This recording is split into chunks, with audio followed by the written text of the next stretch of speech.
Welcome to the Inside Texas Football YouTube channel, powered by InsideTexas.com. I'm Joe Cook, got Eric Naleen with me.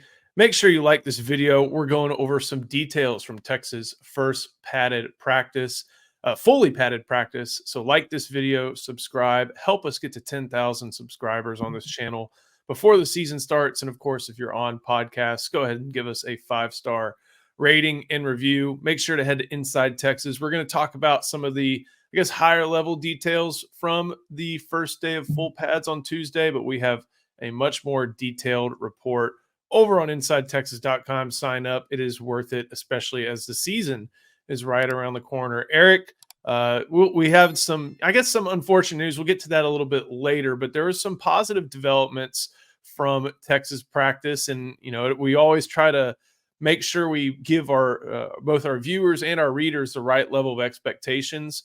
But when there's so many different guys who you hear mention of and are mentioned to all of us at Inside Texas, it's reassuring that the Longhorns really do have a quality team ahead of the 2024 season. Yeah, the first person I asked about, or just the position I asked about is, well, I didn't even ask about a specific position. I said, who stood out unit-wise or player-wise? And the first name was a wide receiver, but a different one, of course, because it's a different day. DeAndre Moore was the player mentioned. Normally it's Isaiah. Well, normally it could be Isaiah Vaughn. It could be Wingo. Silas Bolden has been mentioned 100 times since his arrival in late May. But this day it was DeAndre Moore's turn. He caught a handful of touchdowns, not just one or two. I believe it was 3 touchdowns. He's just a tough matchup. He's very fast. He can play inside and outside. There's an element of physicality to the game. So if you're going to guard him, you got to bring the same physical intent that he does. And then he's got that speed component that Sark loves to get vertical with. So he's really ready to play like all these guys, the 6 that we call the deep 6. They can all start. Each one of them could start. Yesterday was DeAndre Moore's turn. Silas Bolden was mentioned, but just in a different capacity. I think this will roll into the next topic. As you said, full pads came on. Normally when pads come on, you can sort of separate the men from the boys. I said, years ago, you separate the men from the boys like on Paul Wadlington's dating app. That's what you got to get a different idea of what Anthony Smith brings, but also Silas Bolden. Silas Bolden's the lightest guy on the team, but he was firing into the Michael linebacker, cracking back on blocks. He was running down on coverage teams, really just trading helmet paint. Going down on kickoffs and even help setting the edge, all at like 5'8", 155 pounds. So that guy continues to be a firecracker. Even when he's not catching the ball, he's making noise. But the other physical player I heard about was Ty Anthony Smith, the linebacker out of Jasper. Yeah, Ty Anthony, a guy in the 2024 class, someone who Texas flipped late in the process from Texas A&M, gave him back-to-back classes. And, Steve Sarkisian even mentioned, I think last week after one of the first 2 or 3 practices, how Ty Anthony Smith was one of the players who has definitely transformed his body. I think he registered in when the Longhorns signed him at right under 200 pounds, something like that. He's listed, I think, at about 220 right now. Sarkisian called his physical development something that really stood out to him. But now it sounds like he's making plays on the field and giving Johnny Nansen a lot to work with at the linebacker spot. Yeah, he's carrying that new weight very well. He's a case study for having a kid that's, coming out of a smaller school. Now he's got all the nutrition in the world. He's got the right people in his ear teaching him about calories and what he needs to eat in order to grow. So he's catching eyes with his physicality. He's as it was put to me, he's taking on pulling guards like he's the 300-pounder and they're the 200-pounder. That's exactly what you want to hear at that position. But then you're also hearing that he plays with nuance and understanding of run fits, of spilling the football, just understanding team-wide defense. There's a lot of guys we're hearing effusive praise about, but we're not hearing it any higher than we are of Ty Anthony Smith. And I got to say, I'm not surprised. I was in Belleville, Texas last night, and they run the wing tee or the slot tee. And that was his last career game, Ty Anthony's last game. Jasper lost to Belleville in the playoffs. And preparing for the wing tee or slot tee in a week is very, very hard to do. He racked up like 16 or 17 tackles in that game. Very hard to find the ball carrier in that. I started looking around going, man, Texas really has a steal on its hands. And that, what we saw in that game is translating exactly to the field right now, just 20 pounds heavier. So very bright future. They're not going to be able to keep him off special teams. and he might even be able to find some linebacker looks this year too. Got some more details on those linebacker positions, but before we get to those, got to get a little bit of a thanks to our sponsor. That's Laura Baker. If you are looking for a home in the Central Texas area, you are going to want to give Laura Baker a call. A longtime Longhorn, a longtime friend of Inside Texas, someone who's part of the elite Andy Allen team with Keller Williams Realty in Austin. She can help you find the home of your dreams in Central Texas. She helped our Ian Boyd do that. So let her help you as well. Give her a call, 512-784-0505. Email her at laura@andyallenteam.com. We'll keep on going. It sounds like there are a number of linebackers who have had some good days and especially had a good Tuesday at camp. You talked a lot about Mo Blackwell over on Inside Texas, but it just sounds like the defense, they're going to miss Byron Murphy and Tavondre Sweat. What defense isn't? But that's kind of the main guys they're going to miss. They feel like they're in good shape everywhere else and still feel good about defensive tackle too. Yeah, I asked, what's improved about this defense over last year, and I heard three things. One was better team-wide run defense, just that all 11 playing together. And that's something we talked about a lot during the spring and during this offseason, where we think Johnny Nansen has helped make an impact on that. Also helps that they have a very experienced defense. So better team-wide run fits is one. Another one was the improved play in the secondary, not just the better athleticism being named, but also the cohesion that they're playing with. A lot of high IQ players, a lot of things that we've kind of suggested might take effect. We hoped would have, we assumed would take effect. We're actually hearing about being the case on the field. Better athleticism, but also just as important in the secondary is you got to play with intelligence. And that is definitely coming to bear. There's just a lot less busts. There's still going to be busts. Source mentioned today, hey, they're having busts every once in a while. It still happens. But for the most part, when the wide receiver makes a play, he's having to make a real football play. And the wide receivers are talented enough to do that. We'll see if other teams have enough wide receivers to make plays against the secondary. Right now, I'm bullish on them. And then, of course, the edge, better edge play, better pass rushers. Trey Moore and Colin Simmons were singled out here as just upgrading the pass rush.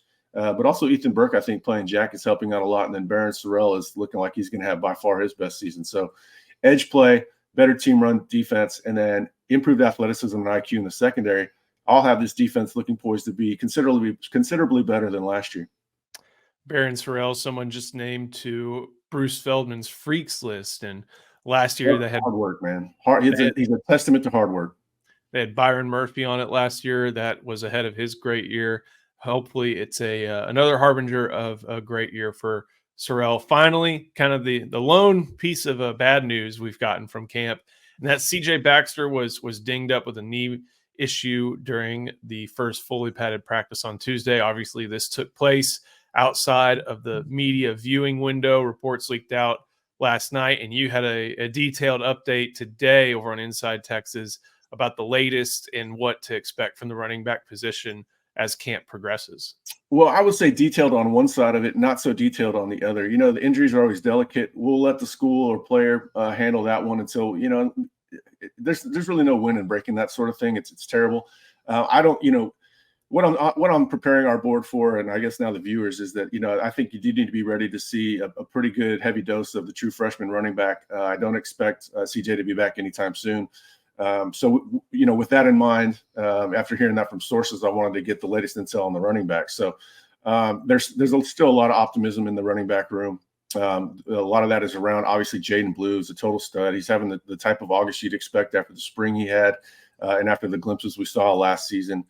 Trey Wisner, you always have to ask about Trey Wisner. He's always making a mark, whether on special teams or running back. He brings the same tenacity on special teams to the running back position. Maybe not the biggest and fastest, but he hits that hole hard, runs extremely hard, kind of gives maniacal effort as a running back, breaks tackles, and will run through a brick wall for his coaches. Ultimate team player. And then the freshmen, you wanted to check on them just because they have a sort of a more physical element maybe to the game. Jarrett Gibson, source said he kind of runs like Frank Gore. He's not going to see, didn't say he's going to play for 45 years in the NFL and run for 20,000 yards or whatever Frank did. But sort of has that durable build between the tackles ability, good feet, body lean, all those things that made Frank Gore such a good pro for a long time. But I think the most excitement, and that's not to take anything away from Wisner or Jarrett, but outside of Blue, I think Clark might be the one that they're most excited about. Very, very natural running back, feet, balance, vision, lateral agility, vision and quickness for the cutback lane. It was an easy comparison to make to Bijan Robinson out of high school, but a lot of people took that as lazy just because they're both from Arizona. I thought you could see some similarities on tape. And funny enough, source yesterday said he made a couple runs like last night that reminded everybody of that last guy from Arizona. So I don't want to build him up too much, but I guess I kind of just did. But we also wrote a lot during his recruitment how high the staff was on him. They dropped a number of running backs that are much more highly rated, that they had a good chance of. A number of guys at in-state, one went to OU, one went to Ohio State. They just quit recruiting him and went all in on Christian Clark. They felt like Clark was one of the steals in the country, regardless of position. So I'm excited to hear more about them throughout August. We'll probably hear a little bit less about Jaden Blue throughout August. I imagine they might put him in bubble wrap just to make sure that he's ready to go for the season. But yeah, that's we'll see how it plays out with CJ Baxter from an actual diagnosis and prognosis. But for now, I'm getting ready to cover these freshman running backs. I'll go into detail about Jaden Blue. I wrote about him earlier today on Inside Texas, and I think that not only does Steve Sarkisian, but Tashard Choice deserves a lot of credit for getting Jaden Blue to where he is now, to be at the entering yesterday 1B, now probably number 1 at the position in some form or fashion. Remember, he didn't play football his senior year. I think that was something that you and I and basically everybody who saw that was really, really skeptical about his ability to contribute at a Power 5 level because of that. You get better at playing football by playing football. He didn't do that. He shows up around the same time Tashard Choice shows up.